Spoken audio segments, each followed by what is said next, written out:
The day I was supposed to sell my grandfather's land, I stood at the edge of what my family called the worthless 40 acres of seemingly empty Kansas farmland that hadn't grown a decent crop in decades. To them, it was just another failed piece of the family farm. To me, it was everything. My name is James Cooper, and for the past 2 years, I've been building something beneath this land that would change everything. Not that my Uncle Robert or my cousins knew that. They thought I was just another failed engineer, too sentimental to let go of Grandpa's worthless inheritance.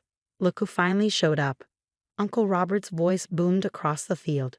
He stood by his shiny new pickup truck, dressed like he was heading to a business meeting rather than standing in the middle of farmland, ready to sign away this dust bowl and join the real world. I forced a smile, remembering Grandpa's last words to me. Patience, Jimmy. Sometimes the best revenge is letting them think they've won. 2 years earlier, I'd inherited this piece of land while my uncle and cousins got the valuable parts of the farm.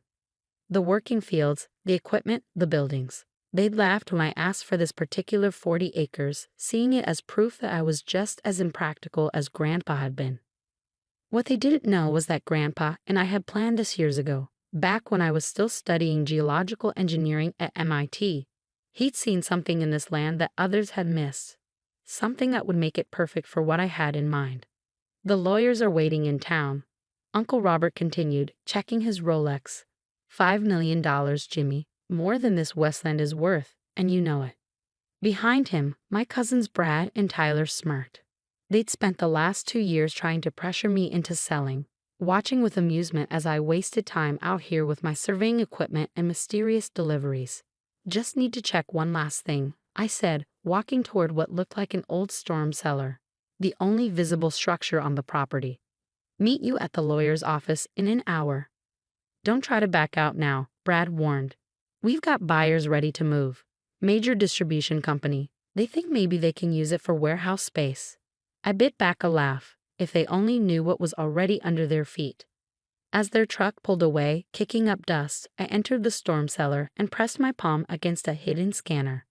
The back wall slid aside silently, revealing a modern elevator. 2 years of secret construction, funded by private investors who understood my vision, had transformed this worthless land into something extraordinary. The elevator descended 6 stories underground, opening into a vast facility that would have made my uncle's eyes pop out of his head. Climate-controlled rooms stretched for acres, filled with server racks and cooling systems. This wasn't just a data center, it was the future of sustainable computing. All systems still running perfectly. Sarah Chen, my chief operations officer, reported as I entered the main control room. The geothermal cooling system is exceeding expectations. We're using 70% less energy than a conventional data center. I nodded, watching the monitors that showed every aspect of our underground operation. The facility used the natural cooling properties of deep earth combined with the latest in geothermal technology to create the world's most energy-efficient data center. Major tech companies were already lining up to rent space, attracted by the combination of security and sustainability. The Department of Defense representatives are on their way, Sarah continued. They're very interested in the security implications of our underground design. Perfect timing, I smiled. How long until the property transfer triggers the public registration? About an hour after you sign. Everything's filed and ready. The moment they record the sale, our permits and licenses become public record. I checked my watch. The lawyers would be waiting, along with my uncle and cousins, eager to finally get their hands on what they thought was worthless land. They had no idea they were about to become the laughingstock of the business world. Has the press release been prepared? Sarah handed me a tablet. Ready to go. Revolutionary underground data center opens in Kansas. World's most energy-efficient computing facility valued at $2 billion. $2 billion. That's what analysts estimated the facility was worth, between the advanced technology, the perfect location, and the long-term contracts we'd already secured. My uncle was about to sell his rights to the surface land for $5 million, thinking he was taking advantage of my sentimentality. The elevator hummed as I returned to the surface. Through the high-tech security cameras, I watched my uncle's truck returning, probably wondering why I was late to the signing. "Where have you been?" he demanded as I approached the lawyer's office in town. "Don't tell me you're having second thoughts about selling this worthless piece off." No second thoughts, I cut him off, entering the office. Let's get this done. The next hour was a blur of paperwork and signatures. My uncle and cousins could barely contain their glee as they watched me sign away what they thought was just empty land. The buyers, a shell company I created, were represented by proxy, everything handled through lawyers. Well, that's that, Uncle Robert said as the final papers were signed. Maybe now you can get a real job instead of playing around with your little surveys and experiments. I checked my phone. The property transfer had been recorded. Any minute now. Right on cue, every phone in the room started buzzing. News alerts, messages, emails, all sharing the same shocking announcement about the revolutionary underground facility that had just gone public. Uncle Robert's face turned white as he read the headlines. $2 billion? Turns out it wasn't so worthless after all, I said calmly. Amazing what you can build underground with 2 years and the right vision. By the way, you might want to turn on the business news. I hear they're doing a special report on the future of sustainable computing. Brad grabbed his phone, frantically scrolling. This is impossible. We've been watching that land. There's nothing there. Nothing you could see, I corrected. But then, you never did look beyond the surface, did you?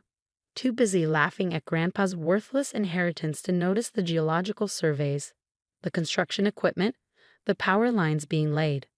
You can't do this, Tyler sputtered. We just sold our rights to the surface land, yes, for exactly what you thought it was worth. The underground facility. That belongs to Cooper Sustainable Technologies, my company.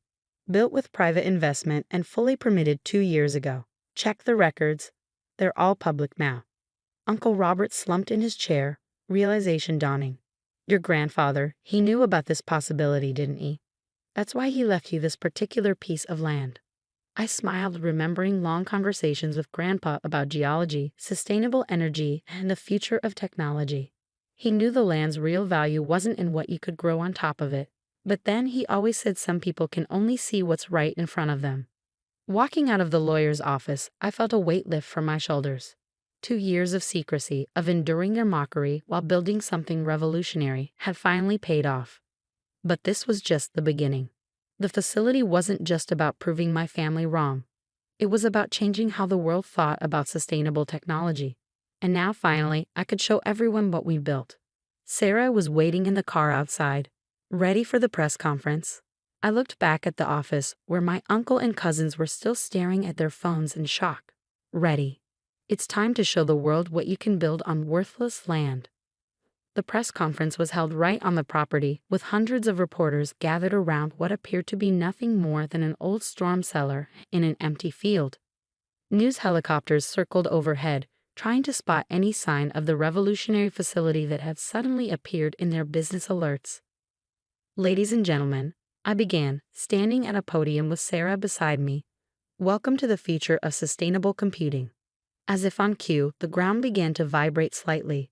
Behind me, sections of the earth slowly separated, revealing massive glass panels set into the ground. Through them, reporters could see the first level of our facility, a stunning array of servers and cooling systems, all bathed in soft blue light. What you're seeing is just the surface. Quite literally, I continued. Cooper Sustainable Technologies has built the world's first underground geothermal data center, using the Earth's natural cooling properties to create the most energy-efficient computing facility ever designed. The crowd gasped as more panels opened, offering different views into the facility. Reporters frantically snapped photos while tech bloggers live-streamed everything. But how did you keep this secret? Someone shouted. This much construction. I smiled. Sometimes the best place to hide something is in plain sight. Every permit was filed legally, every construction phase documented. We just let people see what they expected to see, a worthless piece of land where nothing interesting could possibly be happening. From the back of the crowd, I spotted Uncle Robert and my cousins, their faces a mix of shock and growing comprehension. They'd spent 2 years watching trucks come and go, seeing construction equipment at work, but had been so convinced the land was worthless that they'd never questioned what was really happening. Mr. Cooper, a reporter from the Wall Street Journal, stepped forward. Sources say you've already secured contracts with major tech companies and possibly the Department of Defense. Can you confirm? Before I could answer, A convoy of black SUVs pulled up. Men in suits emerged, led by General Sarah Matthews of the Pentagon Cybersecurity Division. "We can confirm that," the general announced, joining me at the podium. "The Department of Defense has signed a 10-year contract with Cooper Sustainable Technologies. The facility's unique design offers unprecedented security advantages, and its sustainability metrics align perfectly with our green energy initiatives." The announcement sent shockwaves through the crowd. Pentagon contracts were the holy grail of tech infrastructure, nearly impossible to get, but guaranteed long-term stability once secured. "The future of computing isn't just about processing power," I continued. "It's about sustainability, security, and thinking differently about how we use our resources. Sometimes what looks like worthless land to some people is actually the perfect foundation for innovation." After the press conference, as reporters were being given carefully controlled tours of the upper levels, Uncle Robert approached me. He'd lost his usual swagger, looking older and somehow deflated. "Jimmy," he said quietly, "your grandfather, he knew about this potential, didn't he? That's why he specifically left you this piece of land?" I nodded. He understood the geology, the natural cooling properties of the limestone formations under the property. He knew it was perfect for what I wanted to build. But he also knew something else. "What's that?" "That you'd never see its value. You'd be so focused on traditional farming, so sure that land was only good for what you could grow on it, that you'd never look deeper." Brad and Tyler joined their father, both looking uncomfortable. "But all those trucks, the construction." Brad began. "You saw exactly what you expected to see," I said. "Some failed engineer playing with his inheritance, probably wasting time and money on another crazy scheme. Just like you thought Grandpa was crazy for keeping this worthless piece of land all those years." "We were wrong," Tyler admitted, surprising me. "About the land, about you, about everything." Sarah approached with another group of visitors, CEOs from major tech companies eager to tour the facility that was revolutionizing their industry. "Excuse me," I told my family. "I have some real business to attend to." The next few months transformed everything. Cooper Sustainable Technologies went public, with our initial stock offering breaking records for a tech infrastructure company. The facility's innovation earned awards for environmental design and energy efficiency. More importantly, it sparked a revolution in how people thought about sustainable technology. Other companies began exploring underground facilities, looking for ways to use natural geology to their advantage. Uncle Robert tried to contest the land sale, of course. His lawyers argued that he hadn't known of the facility's existence when he sold his surface rights. But every permit, every document, every phase of construction had been legally filed and publicly available. He just never bothered to look. "Your cousin's quite something," I overheard General Matthews telling Brad at a facility tour 6 months later. "He saw potential where everyone else saw worthless land. That's the kind of vision we need in this country." Brad's face reddened. "Yeah, we kind of missed that." The facility expanded over the next year, adding new levels and innovations. We bought surrounding properties, paying fair market value, unlike my uncle's attempted lowball purchase of my land, and built a sustainable technology campus that transformed the region. One afternoon, as I stood in the main control room watching our systems operate at peak efficiency, Sarah brought me a familiar-looking box. "Found this in the old storm cellar," she said. "Thought you might want it." Inside was my grandfather's old geological survey kit, the one he used to first identify the unique properties of this land. With it was a letter I'd never seen before, dated just before his death. "Dear Jimmy, by now you've probably built something amazing on that worthless 40 acres. I knew you would, not just because you understood the science, but because you understood something more important. That true value isn't always visible on the surface. Your uncle and cousins will probably be angry when they realize what they missed. That's natural. But remember what I taught you. Success isn't about proving others wrong. It's about proving yourself right. I left you that land not just because it was perfect for your vision, but because you were the only one who ever looked beyond its surface value. You saw possibilities where others saw limitations. Build something that matters, Jimmy, something that will last. And remember, sometimes the best revenge isn't in rubbing their noses in their mistakes, but in showing them a better way forward.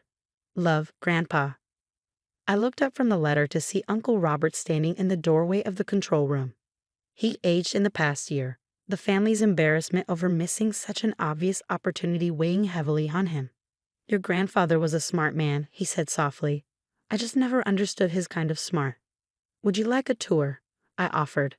A real one this time, not just the parts we show the press. He nodded, and for the next hour, I showed him everything. The innovative cooling systems, the geothermal generators, the security features that had impressed the Pentagon. For the first time, he actually listened. We were so wrong, he said finally, watching the servers hum efficiently in their underground home. Not just about the land, but about you. About everything. It's not about being wrong or right, I told him, remembering Grandpa's letter. It's about being willing to see possibilities. Sometimes they're hiding right under our feet. The facility continues to grow and innovate. We're developing new technologies, pushing the boundaries of sustainable computing. The Worthless 40 has become a symbol of innovation in the tech world.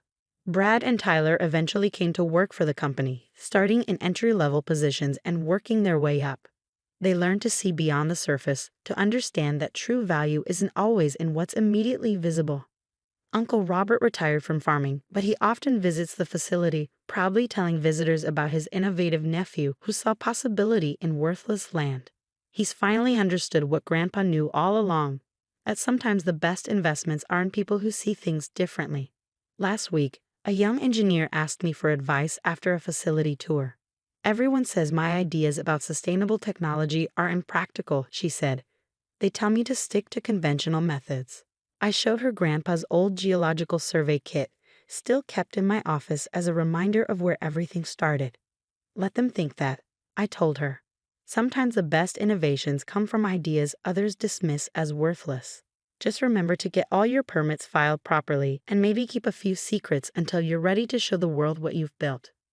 She smiled, understanding the lesson that had taken my family so long to learn. True value isn't always visible on the surface, and sometimes the most worthless things turn out to be priceless. As I write this from my office deep underground, watching the most advanced computing facility in the world operate with the efficiency Grandpa helped me envision, I think about how far we've come from that worthless piece of land. The future of sustainable technology continues to evolve, but one lesson remains constant.